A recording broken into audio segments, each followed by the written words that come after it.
This Torah class is brought to you by TorahAnytime.com. Okay, good afternoon, everyone. So we're here in Nice, and as we mentioned, it's the gateway to Provence, but not everybody had the opportunity on Friday to go to the city of Metz to visit the Shaagas Aryeh.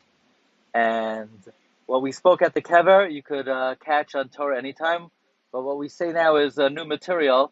So I want to share with you a few important stories and sketches about the Shaagas Aryeh, Rabbi Aryeh Leib, Metz, Rabbi Aryeh Leib Wallerstein. Firstly, the Gra said about the Shaagas Aryeh that he had the ability to review the tamtzis of the whole Shas in 1 hour. And at the end of his life, the Shaagas Aryeh was Messiah Shas for the 1,000th time. The Gra would say that when it comes to the revealed part of Torah, it's the Shaagas Aryeh and then me. When it comes to the secrets of the Torah, it's me and then the Shaagas Aryeh.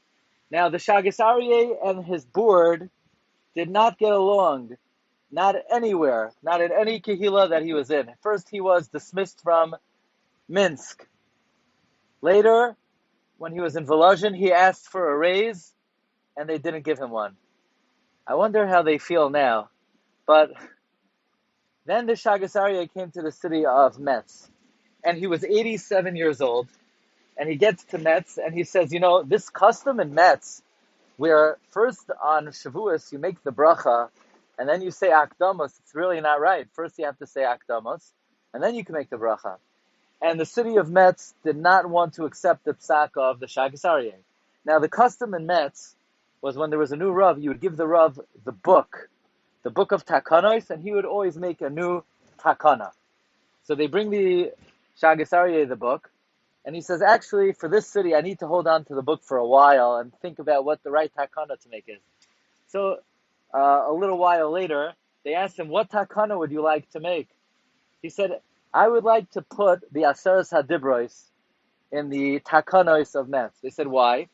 He said, well, I see that for you guys in Metz, you take minhagim so seriously that even when they're wrong, you're willing to follow your minhag at the expense of your rabbi.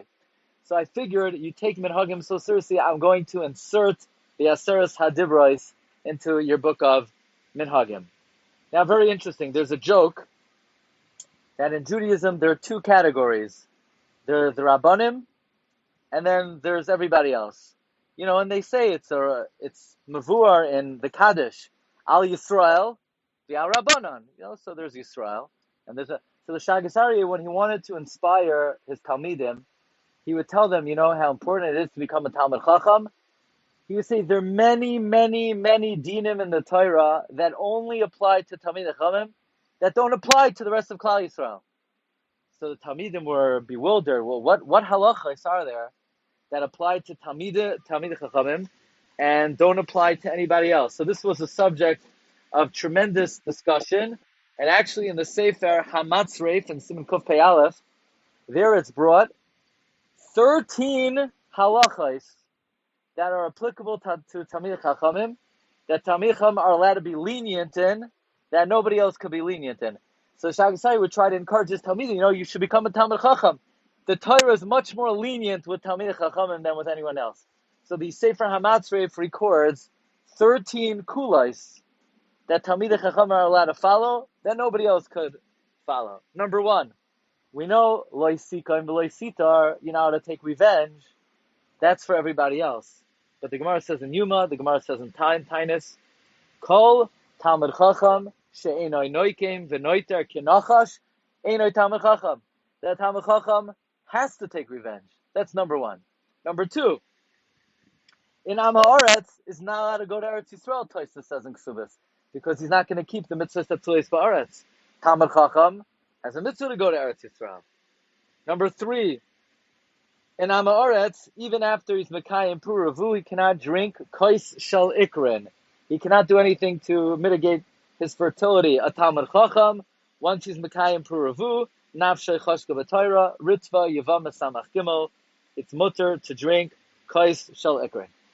Let's say you're in a restaurant and you want a Coke Zero, and there's a kohen sitting next to you. You cannot ask the kohen, do me a favor, pass me the Coke Zero. You're not allowed to be mishtamesh with a kohen.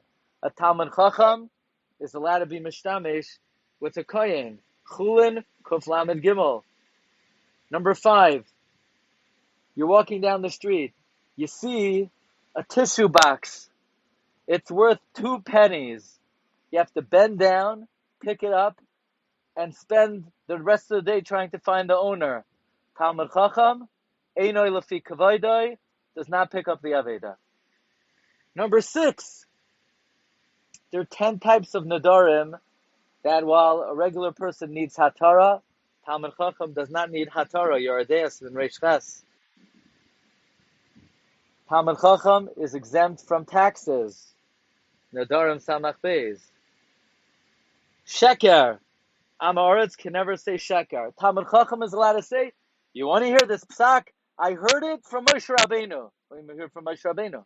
The Gemara says that Talmud Chacham is allowed to lie, and in order to bolster his opinion, say that he heard a psak from a much greater authority, even though he never heard it from that authority, in order to substantiate his opinion. Or, the Gemara says that Talmud Chacham is allowed to lie, Mibnei Habusha. Number 9, a Talmud Chacham is allowed to take ribis al yedei shliach, but you're not allowed to tell anybody this kula. Brought in Shulchan Aruch. Number 10, there are many ha'aramos that the Gemara allows to Talmid Chachamim who will not be pirates gather, that nobody else is allowed to take advantage of. Number 11, if you lose your suitcase, then if you want to take it back, you need a siman muvak. It has to say your name on it. Talmud Chacham is allowed to take back his aveda b'tvias ayin. Number 12, if let's say a Talmud Chacham inherits an estate with a katan, and the Talmud Chacham invests in the estate, and it goes up in value, so the Talmud Chacham gets all the money that he invested. He doesn't have to split it with the katan. Somebody else has to split it with the other heirs. And finally, a Talmud Chacham is allowed to eat meat.